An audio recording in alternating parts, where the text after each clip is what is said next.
Le Bourgeois Gentilhomme was first presented by Jean-Baptiste Poquelin, better known as Molière, and his troupe of actors to the King of France Louis XIV in 1670. The satirical story of Monsieur Jourdain's aristocratic ambitions includes several scenes where Jourdain is being instructed by a host of teachers, and one of them, the philosophy master, makes the gnomic utterance that everything that is not prose is verse, and everything that is not verse is prose. How does this connect to our topic of balloons? Very simply, it's as easy for us to learn all the possible types of balloon as it was for Monsieur Jourdain to learn all the possible types of speech. There are just two. Either you fill the envelope with hydrogen, helium, or any other lighter than air gas, and call it chalier, or you fill it with heated air, and then it's Montgolfiéra. Just remember, either verse or prose. We now know that the Montgolfiéra brothers were not the first to fly a hot air balloon. There were already paper balloons used for military signalling in 3rd century China. Zhuge Liang, the Chancellor of Shuhan during the Three Kingdoms, one of the great strategists of his era, used paper hot air balloons for military signalling. They are known as Kongming lanterns and are still used in their thousands during Far Eastern festivals. Just be aware they are banned in several countries as fire hazards.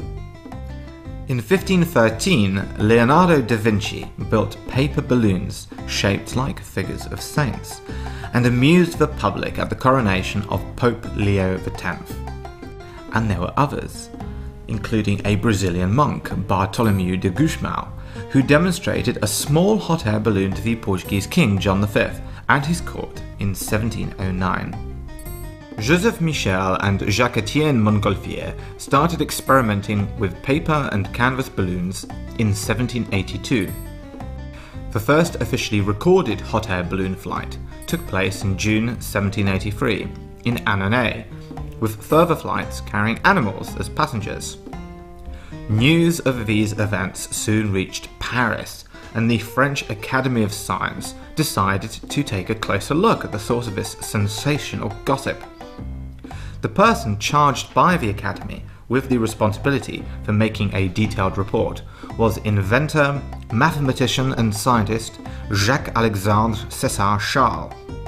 He was supposed to travel to Annonay, but as he was himself a gas specialist and Annonay was far away in the south of France, meaning weeks of bumpy travel in a coach, Charles decided to remain in Paris and produce a report based on his own private deductions. He believed that the Montgolfier brothers must have filled their balloon with hydrogen, and to prove that, he successfully demonstrated flight with small hydrogen-filled balloons.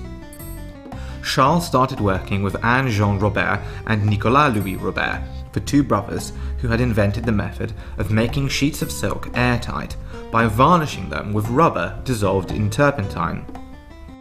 The first hydrogen-filled balloon flew from Champ de Mars in Paris on August 27, 1783. It was relatively small at just 35 cubic meters.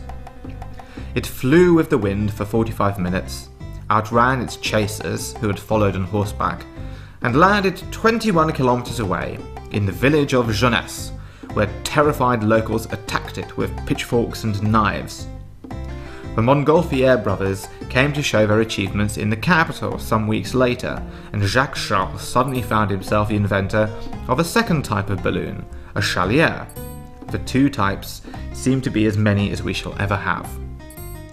Trying something different than a hydrogen-filled chalier or a hot air-filled Montgolfier initially brought disastrous results.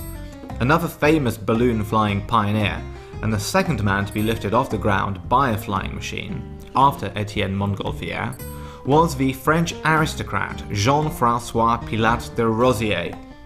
He knew the limitations of the early balloons of both types, and built a combination of hydrogen and hot air-filled balloon, calling it a Rosier.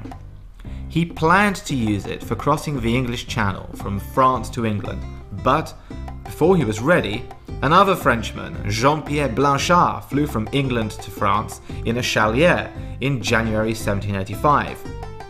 It took de Rosier another 6 months before he and his companion, Pierre Romain, took off in their strange-looking craft. After flying some distance and getting to the altitude of about 400 meters, the balloon suddenly deflated and crashed, killing both men. It has been reported that, although the envelope did not catch fire, it was nevertheless very risky to use open flame and highly flammable hydrogen in one balloon. The whole idea seemed buried forever with its inventor, but, in fact, the Rosier concept was reconsidered after 200 years and used with great success in long-duration record flights, such as attempts to fly around the world.